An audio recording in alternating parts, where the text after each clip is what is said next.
shot in 4K ultra high definition. Your number one source for local news. WRAL News. Coverage you can count on. And tracking our next weather maker, a front to the north will help to bring parts of the viewing area some showers and thunderstorms later today. I'll walk you through who could see it and when. Hundreds of people without power. The serious crash in Raleigh that sent 2 people to the hospital and knocked out power. Just how long it could be before your lights are back on. Plus, Wake County budget vote. The decision happening tonight that could raise property taxes and just how much more you could pay next year.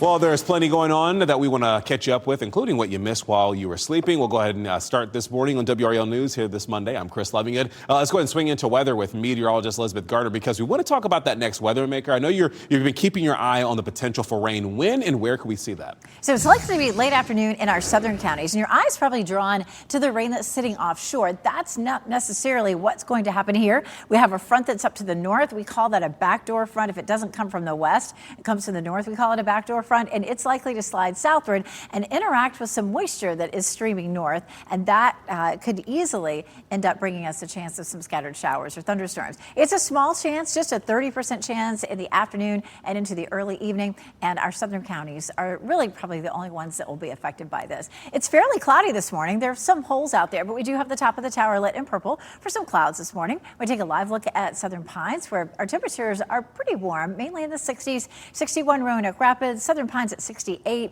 Wilson 63, 69 in Durham. So it's a bit warmer than it was this time yesterday. Exercise forecast, though, looking fine. The only issue would be if you're down into the sandhills, you may have that chance of some showers and storms. And it'll be a pretty warm day for it today. We're going to talk more about our next chance of rain and some ups and downs with our temperatures this week coming up. Chris? All right, sounds good, Elizabeth. Thank you. We have some breaking news that we're following as part of the intersection of Glenwood Avenue and West Whitaker Mill Road is shut down. Plus, nearly 200 homes are without power because a car crashed into a utility pole. We're talking about 2 people who are in the hospital after this. So let's go ahead and bring in WRAL's Ali Kadhabar. She's there right now in the WRAL Breaking News Tracker. Ali, this intersection is expected to be closed at least through the morning.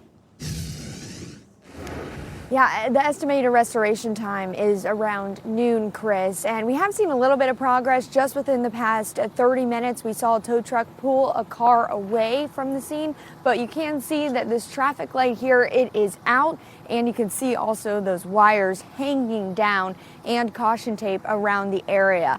Now, we do want to take you to this video from the WRAL Breaking News Tracker. It shows the car flipped upside down. There's debris scattered across the road and wires dangling from the traffic lights. Raleigh police tell us the car crashed into a utility pole around 1:30 this morning at Glenwood Avenue and West Whitaker Mill Road. The crash left nearly 200 people without power. We are working to find out the condition of the people involved. They were taken to the hospital, and we're trying to find out what exactly led up to this crash. We're also working to find out how this will affect the morning commute. We are seeing that there's not a lot of progress happening right now with the utility process. They have to replace a utility pole according to Raleigh police. So, of course, we're staying on top of this throughout the morning. Reporting live in Raleigh, Ali Kadhabar, WRAL News. Today, the man accused of shooting and killing a Virginia sheriff's deputy will appear in a North Carolina courtroom. I'm talking about Michael Puckett right here on your screen. He was arrested last night in Mount Airy after a days-long manhunt. You see, Puckett is accused of shooting and killing a deputy in Carroll County, Virginia. That happened Friday night. Law enforcement agencies across Virginia and here in North Carolina spent the whole weekend searching for him. The FBI says Puckett was armed with a handgun when he was arrested, and currently he's being held in the Surrey County Detention Center ahead of his hearing today. Tonight, an increase to your Wake County property taxes could be approved. Local leaders are expected to make a final decision about the county's budget. Let's bring in Kelsey Coffey. She's been following that story this morning from outside the Wake County Justice Center, and that is where commissioners will meet later today. Kelsey, the average homeowner in Raleigh could pay $90 more in property taxes starting next year. Yes, Chris, Wake County homeowners could start to see the impact of those higher property taxes in 2027.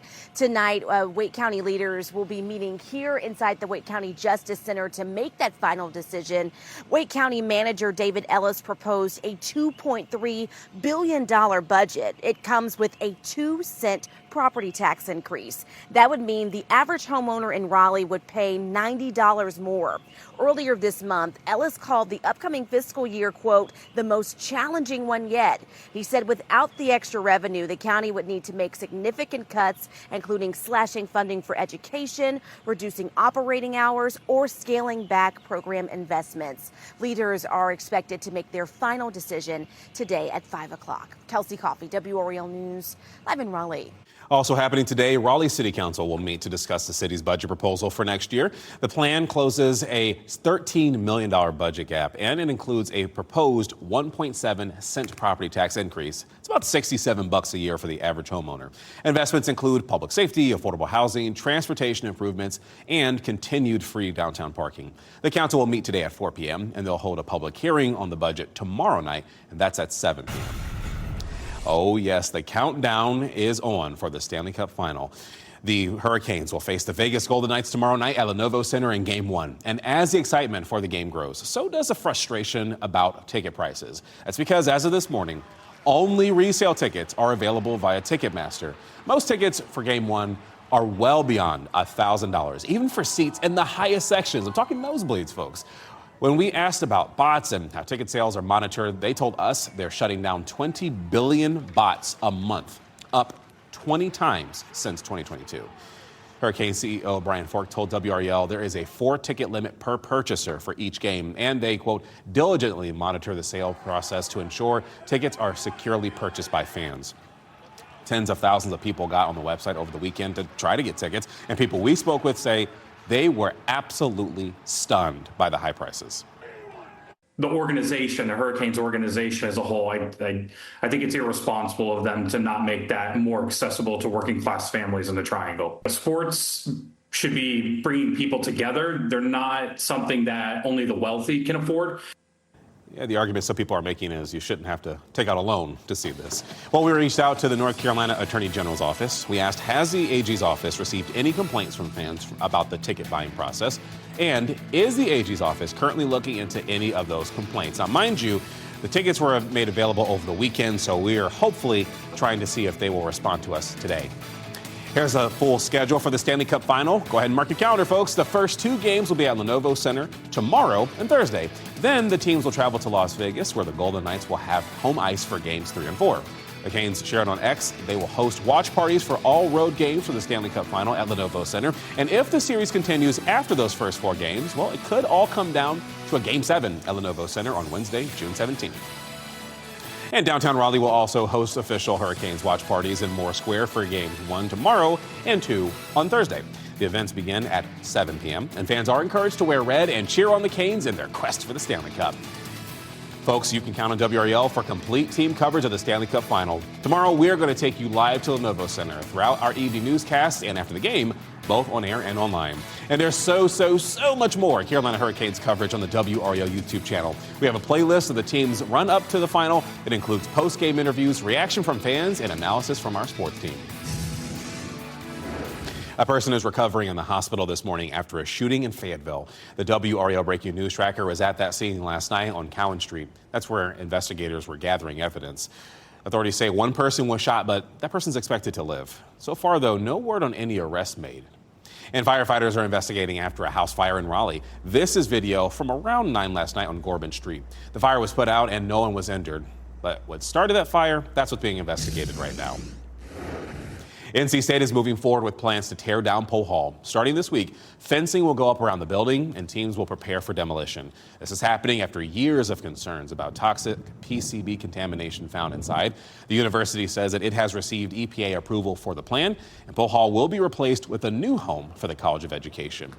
In fact, WRAL's 5 on Your Side has been investigating contamination at Poe Hall since 2023. You may have seen Keely Arthur's extensive coverage on that. Well, you can look into more stories that we have covered on the WRAL YouTube channel, including interviews with people who are diagnosed with cancer after working or studying in Poe Hall. Just search Poe Hall once you're on our YouTube channel.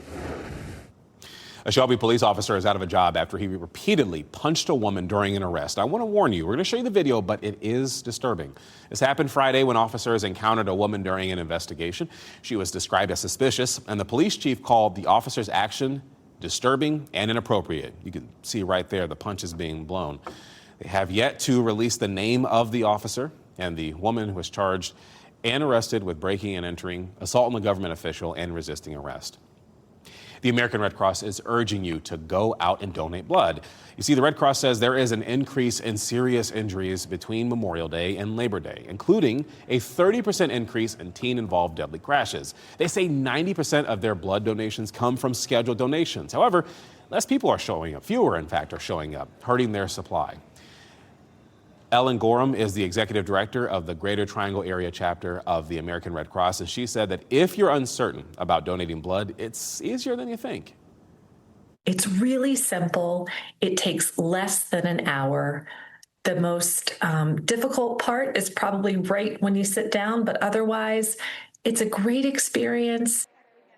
Now, to learn more about how you can donate or even to go ahead and sign up to do so, you can head to our website, WRAL.com, and look for the story by searching Red Cross.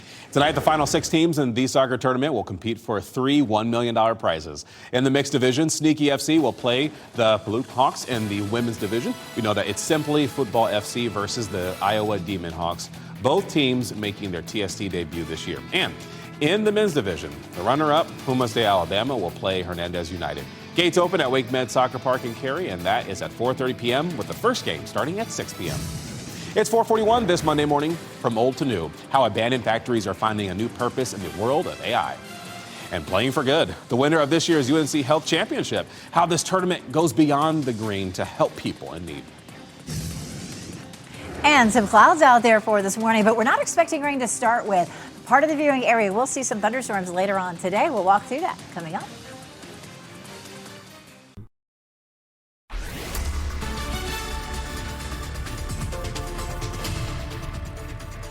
It's 4:44. Southern Pines looking nice right now. We do have a good bit of cloud cover across the area currently, but temperatures are comfortable at 61 in Roanoke Rapids.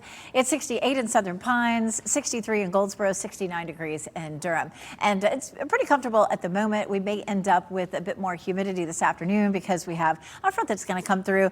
That is likely to bring some showers and thunderstorms, mainly south and east of the triangle. And it is going to be a hot day. What a gorgeous day we had yesterday. Highs were in the 70s. We're going to bump it up another 10 degrees into the mid and upper 80s this afternoon. But as quickly as the temperatures go up today, they fall again tomorrow. And we do have a bit of a roller coaster ride with our temperatures in the forecast. We have a bit of rain, but a bit of a wild ride temperature wise. And we'll walk through that coming up. Chris? All right, sounds good, Elizabeth. We'll see your full forecast in a bit. Some abandoned factories that once powered local economies are finding a new purpose in the world of AI data centers. A yarn factory in Madison, North Carolina, once employed about 250 people. Eventually, though, it was forced to close and it sat empty for years. White Fiber CEO Sam Tabor recently bought that site for about $45 million. He believes taking over abandoned sites already on the power grid and retrofitting them helps them not take water and power from the community or even drive up utility bills. He's also promising more than 60 new jobs. The change is raising questions, though, for the people who live there. We showed them that we're using much less water than the existing facility. The noise coming out of the facility is dramatically less than it was when it was a textile factory. We're showing how many jobs were done. So for us, the retrofit approach really solves a lot of the community resistance that normally pops up when you're starting from scratch. Tabor says there are dozens of more sites like that across the country, all waiting to be transformed. Well, after a 5-day-long search, all of the bodies from a deadly plant implosion in Washington state have been recovered. 11 victims have been recovered and identified at the Nippon Dino Wave plant in Longview. They were killed after a chemical tank exploded. The search effort took days after a corrosive chemical solution began spewing from that tank. Investigators are now turning their attention to figure out what went wrong in that case. In Raleigh, Alvaro Ortiz, is the UNC Health Championship winner after finishing atop the leaderboard on Sunday. But before Ortiz hosted the trophy, family and friends gathered on the 10th tee to remember Raleigh native Grayson Murray. The PGA Tour winner died 2 years ago, but his impact on the community it just remains strong. The game in the community, I should say. Murray's mother says the support shown continues to be a source of comfort from their family. It just reinforces in my mind the support that Grayson had, especially, like I said, in the 919 area code. And he loved this town. He loved these people. And people who were there observed a moment of silence before sharing memories of Murray's life and legacy. A portion from the proceeds went to the Grayson Murray Foundation. That supports mental health services. Folks, this is a time to remind you, help is available 24/7. If you or someone you know is experiencing mental health issues, you can call or text the Suicide and Crisis Lifeline at 988. You can also find county-by-county mental health support resources on WRAL.com. Well, nearly 1,700 athletes from across the state spent the weekend competing in Raleigh, Cary, and Morrisville. Yesterday, if you didn't know, was the final day of the 2026 Special Olympics North Carolina Summer Games. This three-day event featured 8 sports and plenty of memorable moments, showcasing determination, teamwork, and sportsmanship. Pretty cool, too. Okay, let's go ahead and talk about today. The next weather maker, obviously, is the rain we're looking at. But the other thing we have to talk about today, Elizabeth, it's the first day of hurricane season. And people, this is definitely the time to remind yourselves to get all the things prepared in the event we start seeing those storms. Can you believe it's June 1st? Goodness, right? I know. It started the hurricane season for the Atlantic Basin, lasts all the way through the end of November. So in the next 7 days, we're not expecting any tropical development. There's been some activity in the Pacific Basin, but of course that doesn't necessarily affect us. Occasionally a storm will cross the basins down around South America, but that's certainly not likely. Nothing happening in the Atlantic Basin right now, but typically in June, if we're going to have anything develop, it would be in the Gulf or in the southeast. We typically don't see the storms developing way out in the Atlantic. They usually develop close to shore. So we'll continue to watch that area very carefully. The Hurricane Center starts to put out the outlook in the middle of May. And so far there hasn't been anything to see. We did our own tropical outlook this year, and the forecast is for 11 to 14 named storms, and the average is 15, 5 to 7 hurricanes. The average is 7, 2 to 3 major, and the average is 4. It looks like this season may be a little bit more quiet because El Nino is developing, and that can help to tear storms apart. It creates more wind shear, and it looks like also potentially our sea surface temperatures may be a little bit lower.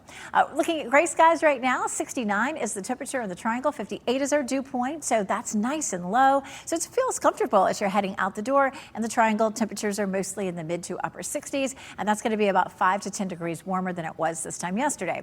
A nice, cool, beautiful day in the 70s yesterday. We were right back into the upper 80s with a chance of showers and thunderstorms, mainly in the Sandhills, south and east of the triangle, and it's only a 30% chance. So we're not looking at a whole lot of precipitation, but notice the green shaded area.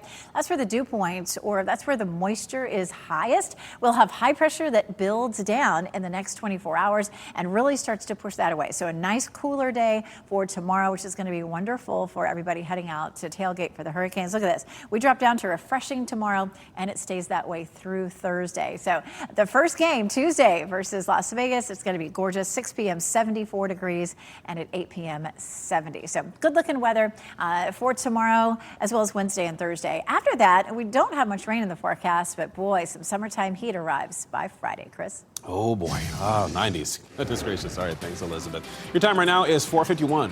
Breaking records and hoping for big numbers at the box office. We have a look at those and the sequel that's sure to have gamers hit the theaters. That's ahead in Hollywood Minute. Plus, heading to the World Cup, who scored the winning goal for Team USA and when you can watch the games right here on WRAL.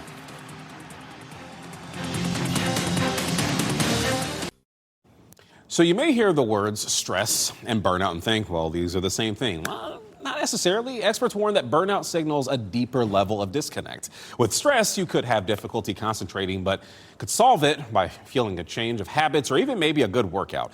The symptoms of burnout include emotional exhaustion, feeling like you can't take another day of work, and loss of feeling like a successful professional. Now, something that could help you avoid burnout is trying a new daily routine that includes going for a walk or even calling a friend.